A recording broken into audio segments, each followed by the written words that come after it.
Alright, so good day class.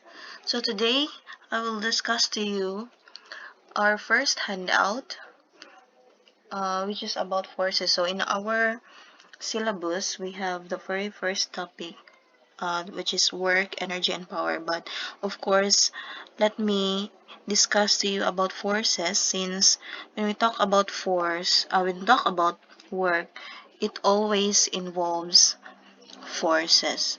So what is a force? So we have here the properties of a force. So a force is a push or a pull. So it is a very simple definition of a force. It is simply the push or the pull. A force is an interaction between two objects or between an object and its environment. So when we push a thing or when we pull, it involves a force. So I guess this is understandable, or masabtan naman siguro nino. A force is a vector quantity with magnitude and direction. So it is a very important property of a force. A force is a vector quantity.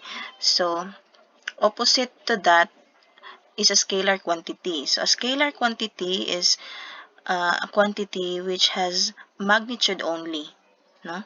So magnitude answers the question how much, no? While a vector quantity, it involves or it has magnitude and the direction.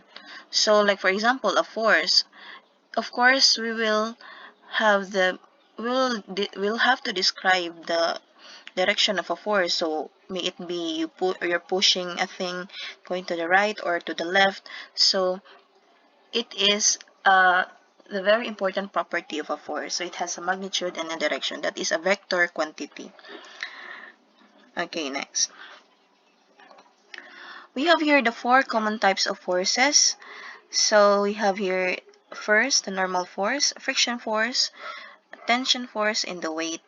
So when we are solving problems in physics class, it is important that you draw a free body diagram. So what is a free body diagram, class? So a free body diagram is defined as a sketch.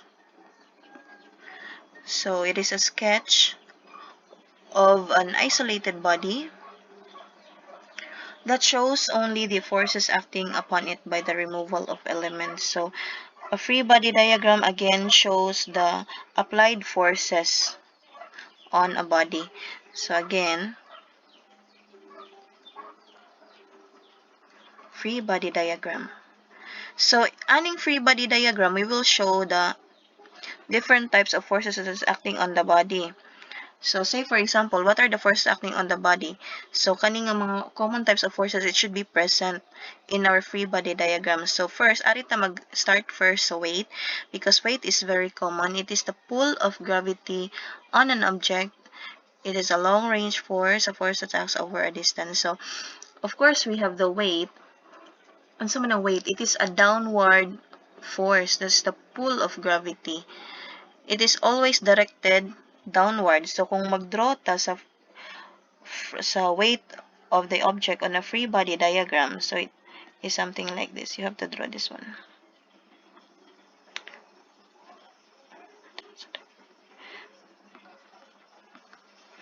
So say for example, this is our object. This is our surface. I cannot make it straight though.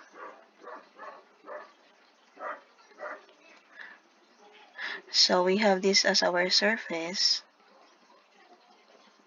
and then we have this box right here. So if we draw the free body diagram of this, the very first thing that you have to very first force is of course the weight. So ang weight, class, is again a downward force. So draw ka again, downward force. So it is the weight now. Next to the weight, we have the normal force. When an object rests on or pushes on a surface, the surface exerts a push, or it is a directed on it that is directed perpendicular to the surface. Again, the surface exerts a push on it that is directed perpendicular to the surface. So, since this is our surface, ang surface ko no, exerts a push on the object that is directed perpendicular to the surface. So, this is now the normal force nimo class. Ay, sorry. Okay? So, horizontal, so our normal force is vertical force perpendicular to the surface. Kintahay class, ang imuhang plane is inclined at an angle. Say for example, basta kay perpendicular na siya. Say for example, our plane is inclined at an angle. So,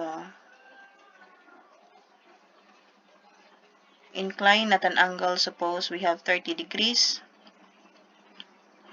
Then we have our object here. So, how will you draw the free body diagram niya? So, of course, we have the weight. Ang weight gihapon, of course, downward gihapon ang weight, no? So, pa-downward gihapon ang weight. Now, ang atong normal force class is it should be perpendicular to the surface. So, inana na siya. Muna na yung direction.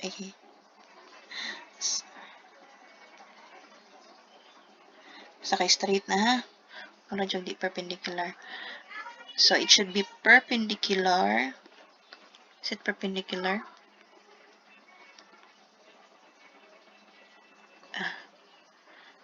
Okay, basta kay straight na siya. Perpendicular.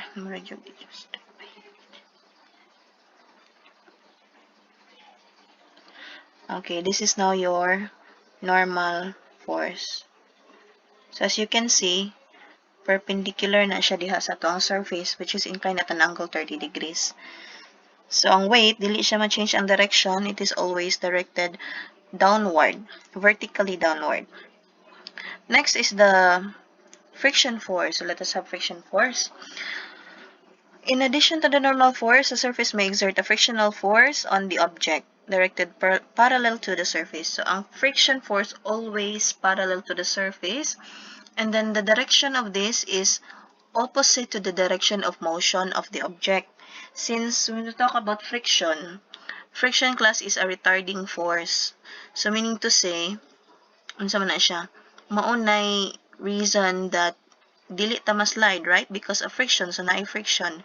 So, kung, say for example, this object right here, if we try to push na to ning object, mag-apply tag force niya, force P going to the right, ang friction force anak class is, ang direction sa friction force is to the left. So, man ang friction force. Opposite sa direction of motion. So, kung ato ni siyang i-push this object going to the right, so of course, it tends to move to the right. And then, ang friction force na to, opposite sa direction of motion. So, as you can see, it is parallel to the surface. The line of action of the friction force is parallel to the surface. While this one, say for example, this object that is inclined at an angle. So, say for example, we will not apply a force on our object, this one.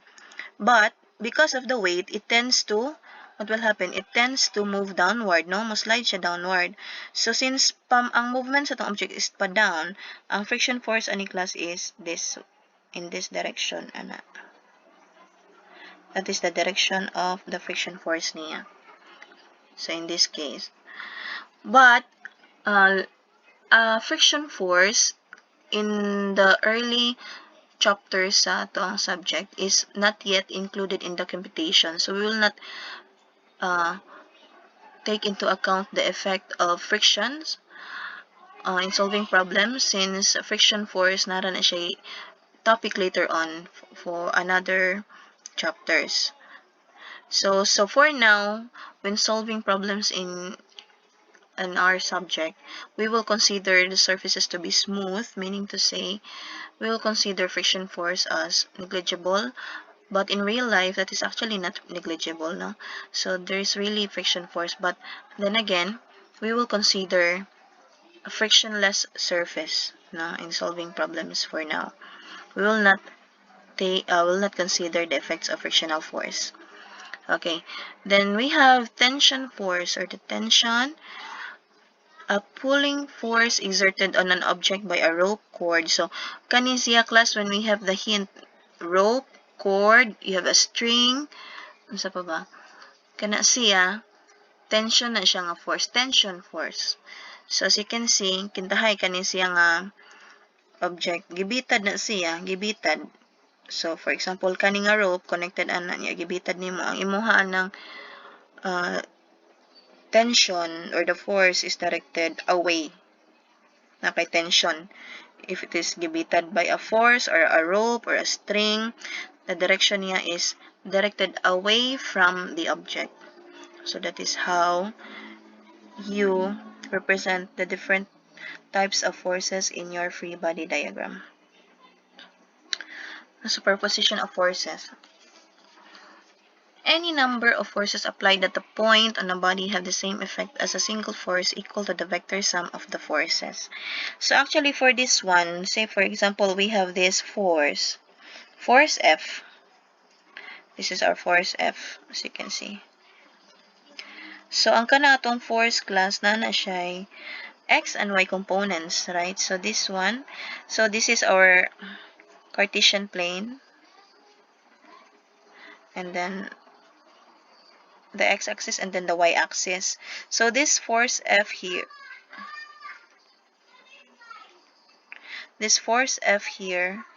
it has its x and y components. So ang iyahang x component is, of course, this one along the x-axis, and ang iyahang y component is along the y-axis. So it is denoted by f sub x and f sub y.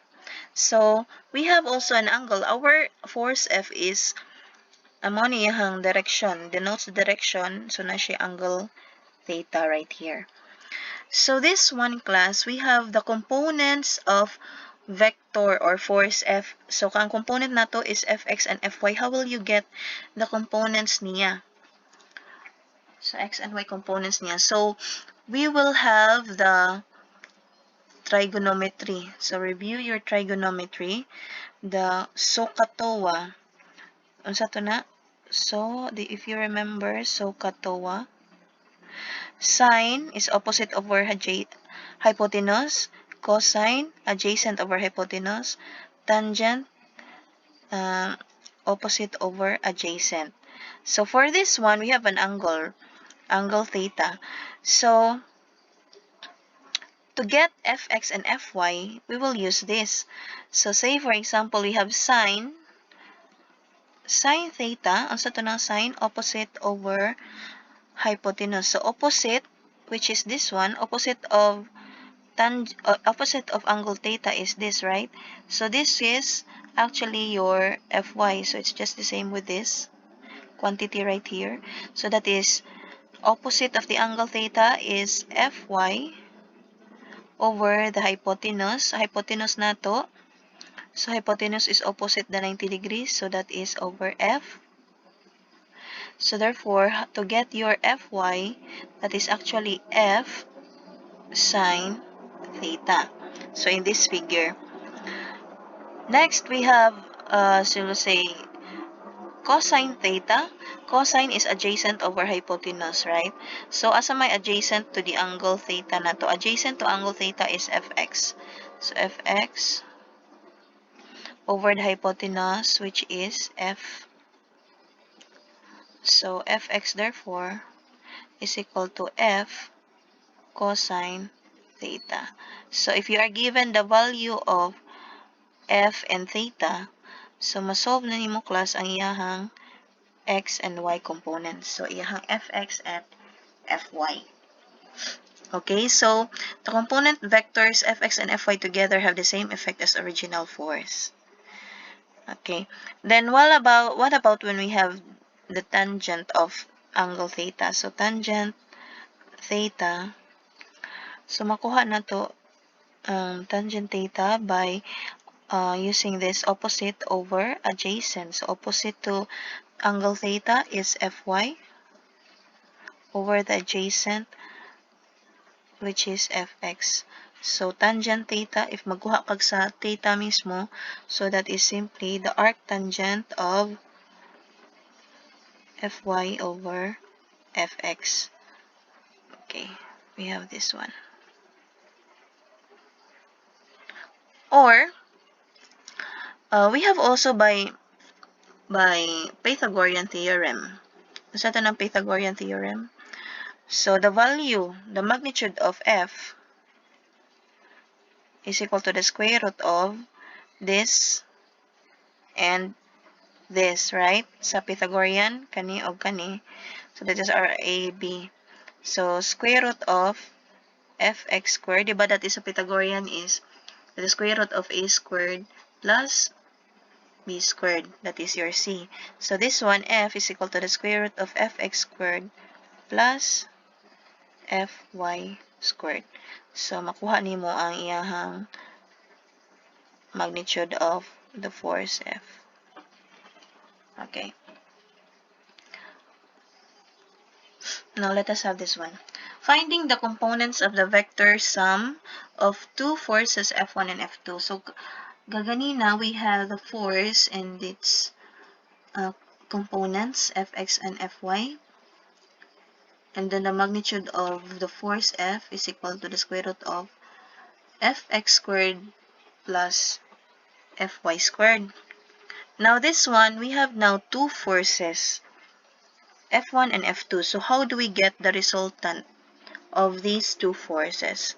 So, let us take note, class, that we have two ways in solving for the resultant for that. So, we can have the mathematical method and we can also have the graphical method.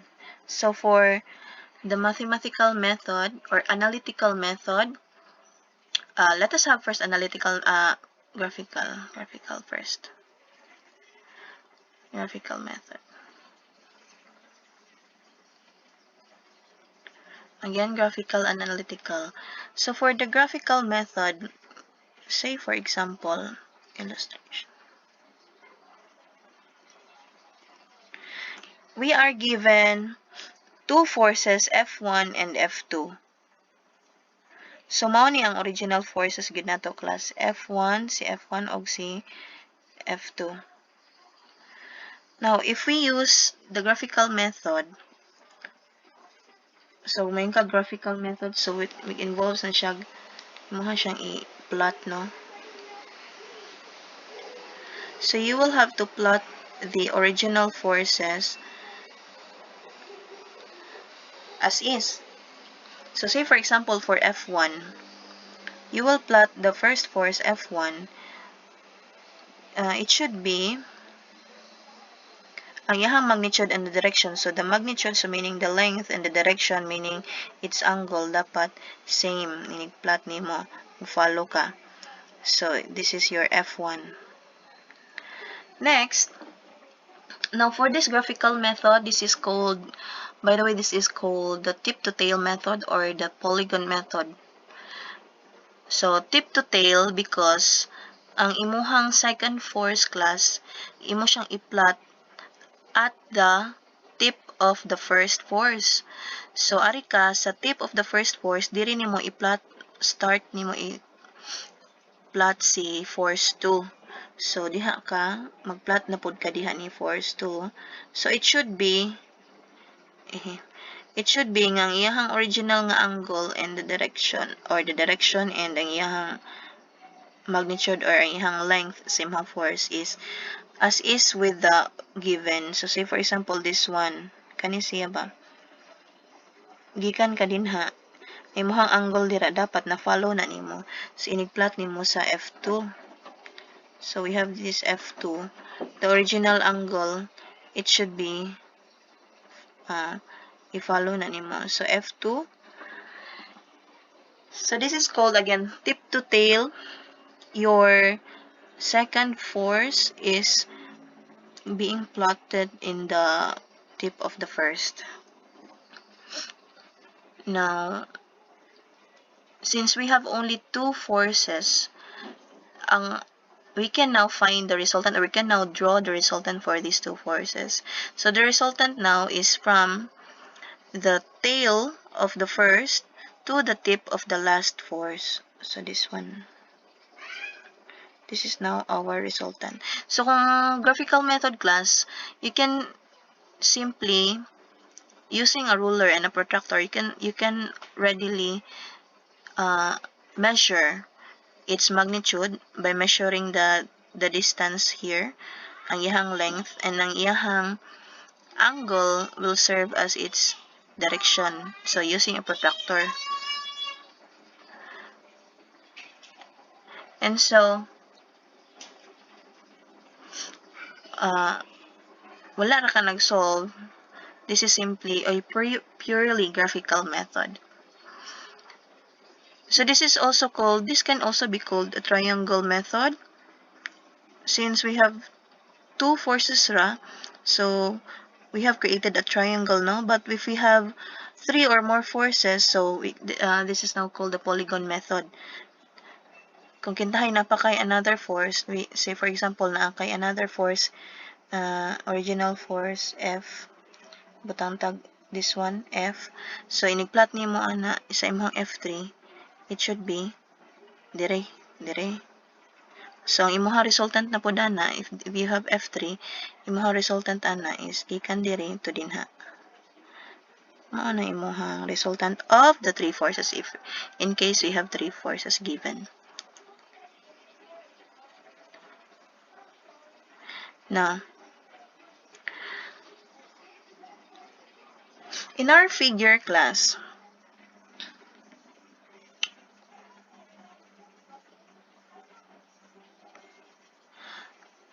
in our figure here, we have this resultant. Sa ato ang resultant, we have this. It has, of course, its x and y components. So this is our R, the resultant. This one. So it has its x and y components. So asa man iyang x component dara? Manihang x component, Rx. And ang iyang y component, which is this, Ry. So how do we get Rx and Ry? So by the way, kung atong tan-awon, a resultant, the magnitude of the resultant,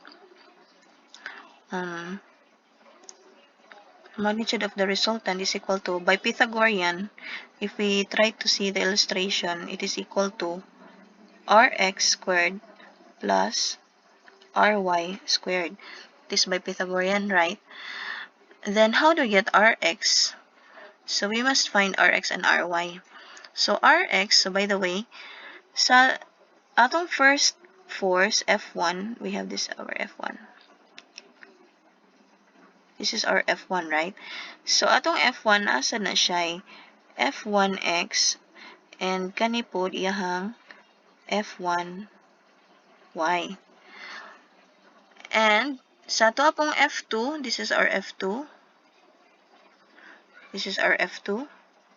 So atong F2 nasa na siya, this one iyahang F2y, F2x, iyahang x component, and then this one also F2y, ang iyahang y component of F2.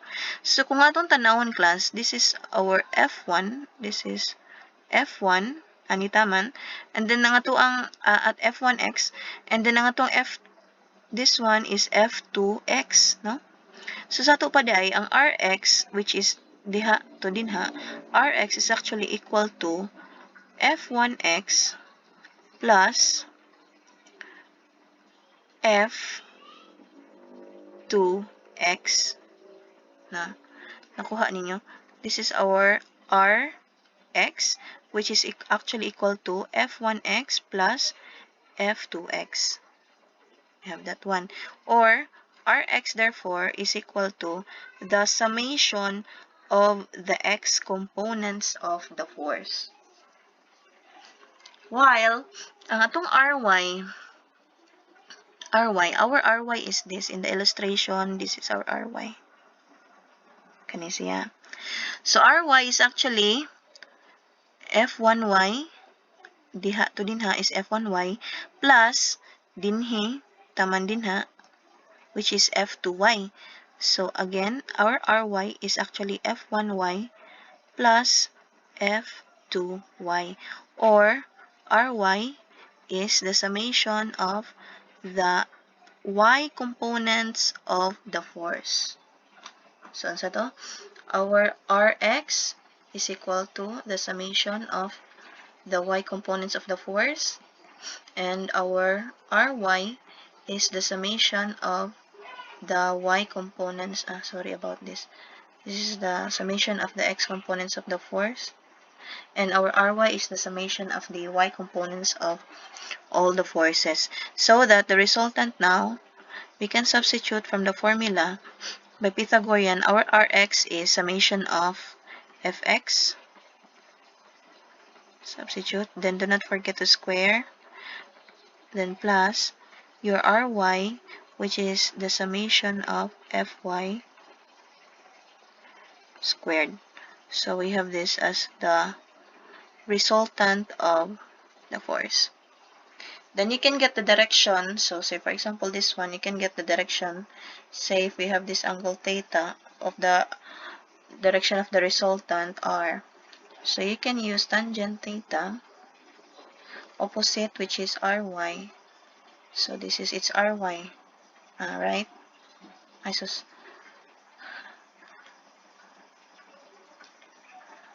This is the Ry, and this is the x component of the resultant Ry. This is Rx.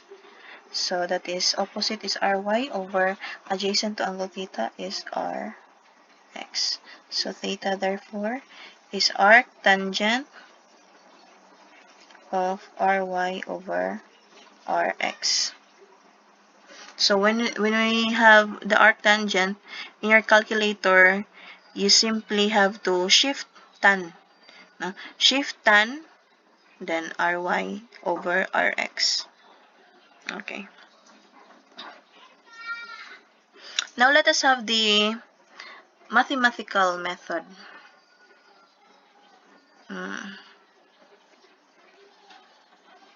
Or the analytical method.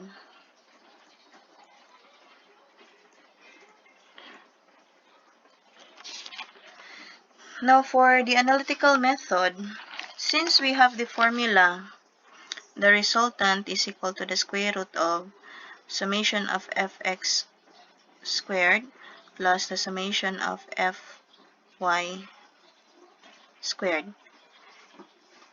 So if we follow this formula, we will simply get the x components of the forces and the y components of the forces.